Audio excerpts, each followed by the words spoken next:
Olá, mais uma vez estamos juntos na presença de Deus. E hoje quem vai compartilhar a palavra conosco é o pastor Douglas Pereira. Michael Hart é um astrofísico americano e escritor. Seu primeiro livro foi As 100 Maiores Personalidades da História, que já vendeu mais de 500 mil exemplares e foi traduzido para mais de 15 idiomas.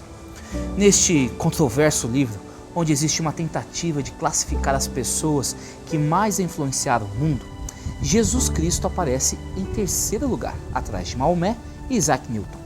Porém, o autor questiona se Cristo deveria ocupar mesmo o terceiro lugar, já que Jesus nunca escreveu nada, não foi um líder político, viveu muito pouco, deixando um número limitado de discípulos que não passavam de uma pequena seita judaica. Segundo Michael, se não fossem os escritos do apóstolo Paulo e seus incansáveis esforços, o cristianismo talvez não seria o que é hoje. Conforme o livro, a maior contribuição de Cristo foi acerca da conduta humana. Foi sobretudo como líder ético que Jesus imprimiu a sua marca. Para muitos, Jesus de Nazaré não passa de um homem bom e moralista, filósofo, revolucionário, quem sabe um profeta, mas Deus? Isso nunca. Porém, tal posição ou argumentação é uma falácia, um grande engano. O escritor C.S. Lewis, que era professor da Universidade de Cambridge, inicialmente um agnóstico, entendeu esta questão perfeitamente. Ele escreveu: "Estou tentando impedir que alguém repita a arrematada tolice dita por muitos a seu respeito. Estou disposto a aceitar Jesus como um grande mestre da moral, mas não aceito a sua afirmação de ser Deus. Essa é a única coisa que não devemos dizer. Um homem que fosse somente um homem e dissesse as coisas que Jesus disse, não seria um grande mestre da moral. Seria um lunático, no mesmo grau de alguém que pretendesse ser um ovo cozido ou então o diabo em pessoa. Faça a sua escolha. Ou esse homem era e é o Filho de Deus, ou não passa de um lunático ou coisa pior. Você pode querer calá-lo por ser um louco, pode cuspir nele e matá-lo como a um demônio. Ou pode prostrar-se a seus pés e chamá-lo de Senhor e Deus. Mas que ninguém venha, com paternal condescendência, dizer que ele não passava de um grande mestre humano. Ele não nos deixou essa opção e não quis deixá-la. A realidade é que, diante das afirmações de Jesus, que reivindicava ser o próprio Deus, não podemos dizer que ele era um homem bom ou um profeta. Como explica Josh McDowell em seu livro Mais que um Carpinteiro, tendo dito o que disse e afirmado o que afirmou acerca de si mesmo, Jesus Cristo é um mentiroso, lunático ou Deus. Não há outra alternativa. Se Jesus não era quem ele disse ser, então era um mentiroso.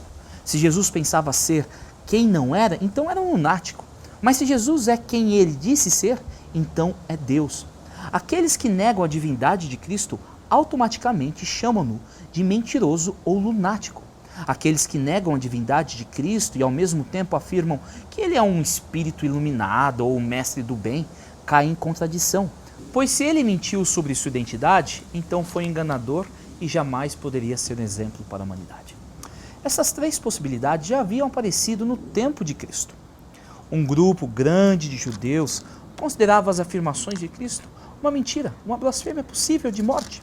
Em João 5 lemos: "Por esta razão, os judeus mais ainda queriam matá-lo, pois não somente estava violando o sábado, mas também estava dizendo que Deus era seu próprio Pai, igualando-se a Deus." Outro grupo considerava que Jesus havia perdido a sua sanidade mental diante das suas aclamações. João capítulo 10. Muitos deles diziam: "Ele está endemoniado e enlouqueceu, por que ouvi-lo?" Agora sejamos francos. Diante daquilo que sabemos sobre Jesus de Nazaré, é difícil imaginar que ele fosse alguém perturbado mentalmente. Clark Pinnock escreveu: "O brilho e a profundidade dos seus ensinos apenas sustentam a possibilidade de seu absoluto equilíbrio mental. Pudéssemos nós ter sua sanidade." Um terceiro e último grupo de pessoas foi daqueles que aceitaram e reconheceram a divindade de Cristo. Eles estavam convencidos que Jesus era o Filho de Deus e então dirigiam-se a ele como Tomé o fez: "Senhor meu e Deus meu." A grande questão que fica é: quem é Cristo para você? Não podemos rotulá-lo de grande mestre e moralista. Esta opção não é válida. ele é ou um mentiroso, ou um louco, ou então nosso Senhor e Deus. Cada um tem que fazer a sua própria escolha. Mas como escreveu o apóstolo João, estes foram escritos para que vocês creiam que Jesus é o Cristo, o Filho de Deus, e crendo tenham vida em seu nome. Ore comigo. Eterno Deus, cada um de nós precisa fazer a sua escolha, a sua decisão. O Senhor já conhece a minha. Eu aceito a Jesus como Filho de Deus, o Cristo tão aguardado.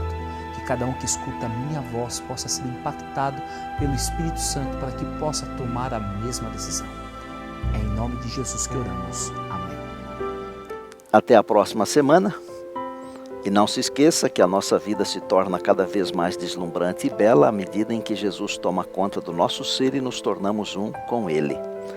Lembre-se, nada na vida é mais importante do que estar na presença de Deus.